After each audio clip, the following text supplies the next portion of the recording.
O'rtog'im qizini uzatdi. Aytadiki, 3 kundan keyin shunaqa yomon sog'indim. Kechasi uxlamay chiqdim. Mashtim achishdi. Ertalab bomdoddan keyin xotinga aytdim, tur, qizingni ko'rib kelamiz dedi.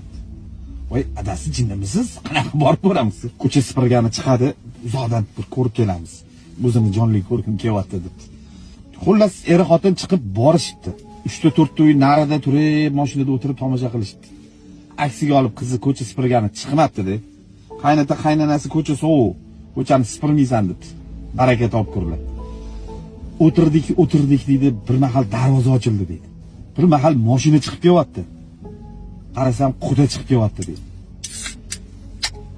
Ana hamma tomosha o'shatdan keyin boshlandi deydi. Yurib ketdik desam, shunaqa pallashaynidamiz, quda ko'radi mana deydi. Joyimda o'tiring desam, mashina yonimizdan o'tadi deydi.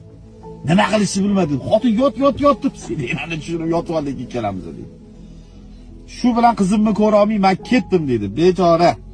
Xotinni uyga tashab ishga borib ishlab o'tirsam, bir mahal xotin telefon qilyapti. Adasi qizingiz keldi deydi. Hamma ishlarimni yig'ishtirib uyga bordim deydi. Ha qizim tinchlikmi? 3 kun bo'ldi turmushga chiqqaningga. Ertalab mashinada o'tirganinglarni qaynatam ko'rib qopti.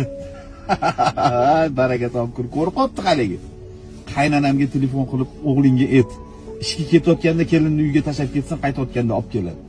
Bechora qudalarim mashinada ko'z yosh qilib o'tiribdi, qizimni ko'rarkanmanmi deb dedi. Baraka topsin, Alloh rozi bo'lsin. Bitta savol, qiz uzatganlar. Sizlar ham shunaqa qilganmisizlar?